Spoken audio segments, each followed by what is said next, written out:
ഈ അയൽവാസി നേരത്തെ പറഞ്ഞതുപോലെ ഇന്നലെ മർദ്ദിക്കുന്ന ശബ്ദമൊക്കെ കേട്ടു. കുട്ടി കരഞ്ഞുകൊണ്ട് ഇറങ്ങി പോവുകയാണ്. നേരത്തെയും ഇത്തരം സംഭവങ്ങളൊക്കെ ഉണ്ടായിരുന്നു എന്നുള്ളതാണ്. പോലീസ് സംഘം ഇപ്പോഴും അവിടെ ഉണ്ടോ? എന്തെങ്കിലും പ്രത്യേക വിവരങ്ങൾ ലഭ്യമാകുന്നുണ്ടോ അവിടെ നിന്ന്?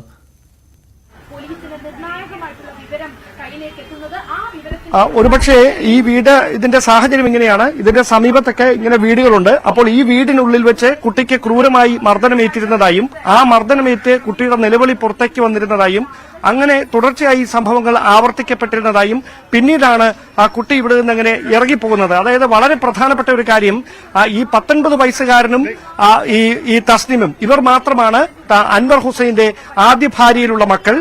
അവർക്കൊപ്പം ഈ വീട്ടമ്മ അല്പസമയം മുമ്പ് നമ്മളോട് പ്രതികരിച്ച ഈ വീട്ടമ്മ അൻവർ ഹുസൈന് ഒപ്പമുള്ള അദ്ദേഹത്തിന്റെ രണ്ടാം ഭാര്യ, അവരുടെ മക്കളുമായി തസ്നീം വഴക്കുണ്ടാക്കുന്നു. ആ വഴക്ക് ചോദ്യം ചെയ്തുകൊണ്ട് ഈ രണ്ടാനമ്മ ആ കുഞ്ഞിനെ അതിക്രൂരമായി മർദ്ദിക്കുന്നു.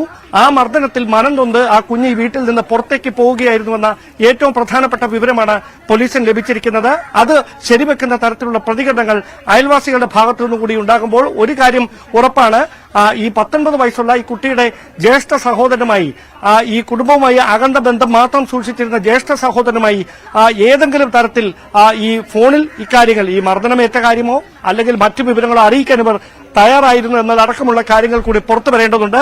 ഈ മണിക്കൂറിലെ ഏറ്റവും നിർണായകമായ ഒരു വിവരമായി മാറുന്നത് രണ്ടാനമ്മയാണ് ഈ കുട്ടിയെ മർദ്ദിച്ചിരുന്നത്.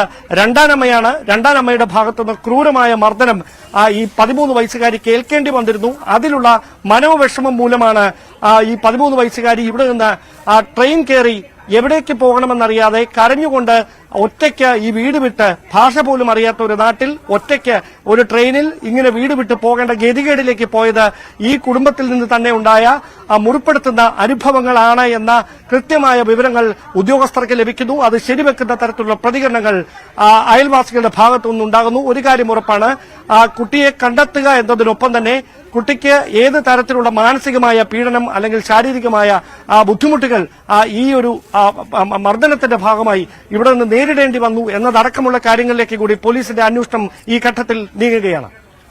അതാണ് സാഹചര്യം. ഏതായാലും കുട്ടിയെ കണ്ടെത്താനുള്ള അതിതീവ്ര ശ്രമങ്ങൾ പോലീസ് ഉദ്യോഗസ്ഥരുടെ ഭാഗത്തുനിന്നുണ്ട് എന്ന് വേണം മനസ്സിലാക്കാൻ. 5 അംഗ പോലീസ് സംഘം കന്യാകുമാരിയിലുണ്ട്. അവർ കന്യാകുമാരിയുടെ ഓരോ മുക്കും മൂലയും അരിച്ചു പരിശോധിക്കുകയാണ് എന്ന് മനസ്സിലാകുന്നു. വി അരുൺ ഇപ്പോൾ അല്പസമയത്തിനകം കന്യാകുമാരിയിൽ എത്തും. അരുൺ കൂടുതൽ വിശദാംശങ്ങൾ നമ്മളോട് പങ്കുവെക്കും എന്നും മനസ്സിലാകുന്നു. ഏതായാലും രാവിലെ തന്നെ പോലീസ് സംഘം കന്യാകുമാരിയിൽ എത്തിയിരുന്നു. 5:30 മണിക്ക് ഈ റെയിൽവേ സ്റ്റേഷനിൽ നിന്ന് പെൺകുട്ടി പുറത്തേക്ക് പോയി. അപ്പോൾ നമ്മൾ മനസ്സിലാക്കേണ്ട, ഇന്നലെ രാത്രിയൊക്കെ ഈ പെൺകുട്ടി റെയിൽവേ സ്റ്റേഷനിൽ ചിലവഴിച്ചിട്ടുണ്ടാകാം 13കാരി എന്നുള്ളതാണ്. സ്വാഭാവികമായി ഒരു കുട്ടിയെ കണ്ടാൽ അത്തരം അന്വേഷണങ്ങളൊക്കെ സ്വാഭാവികമായും റെയിൽവേ സംഘത്തിന്റെ ഭാഗത്തു നിന്നും RPFന്റെ ഭാഗത്തു നിന്നും മറ്റ് പോലീസ് ഉദ്യോഗസ്ഥരുടെ അല്ലെങ്കിൽ റെയിൽവേ ഉദ്യോഗസ്ഥരുടെ ഭാഗത്തു നിന്നുമൊക്കെ ഉണ്ടാകേണ്ടതാണ്. പക്ഷേ എവിടെയെങ്കിലും ഒളിച്ചിരുന്ന ശേഷം ഈ പെൺകുട്ടി പിന്നീട് പുറത്തേക്ക് ഇറങ്ങിപ്പോയതാണോ എന്ന സംശയമൊക്കെ ഉയരുന്നുണ്ട്. അപ്പോഴും നമുക്ക് വ്യക്തമാകേണ്ടത് ഈ പെൺകുട്ടി എവിടെ എന്നുള്ള കാര്യത്തിലാണ്. ചെന്നൈയിൽ അന്വേഷണമുണ്ട്. ചെന്നൈയിലൊക്കെ എത്താനുള്ള സമയം, അത് ഈ അവിടെ നിന്ന് ഈ കോയമ്പത്തൂരിൽ നിന്ന് കന്യാകുമാരിയിൽ എത്താനുള്ള സമയമൊന്നും ആയിട്ടില്ല.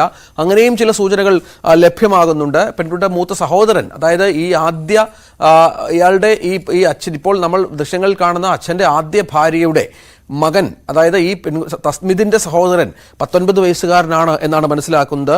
അയാൾ ചെന്നൈയിലുണ്ട് എന്നാണ് മനസ്സിലാക്കുന്നത്. ഈ ഇയാളുടെ ആദ്യ ഭാര്യയുടെ മകൻ, അപ്പോൾ ഇത് രണ്ടാം ഭാര്യയാണ് ഇപ്പോൾ ദൃശ്യങ്ങളിൽ കാണുന്നത് എന്നും മനസ്സിലാകുന്നു. അപ്പോൾ ഈ സഹോദരനെ തേടി പെൺകുട്ടി ചെന്നൈയിലെത്താനുള്ള സാഹചര്യം കൂടി വളരെ പ്രസക്തമാണ്. അങ്ങനെയും ഇവർ തമ്മിൽ എന്തെങ്കിലും അത്തരത്തിലുള്ള കോണ്ടാക്ട്സ് ഉണ്ട് എങ്കിൽ അതിനുമുള്ള സാധ്യതകൾ അത് പ്രയോജനപ്പെടുത്തേണ്ടതുണ്ട്.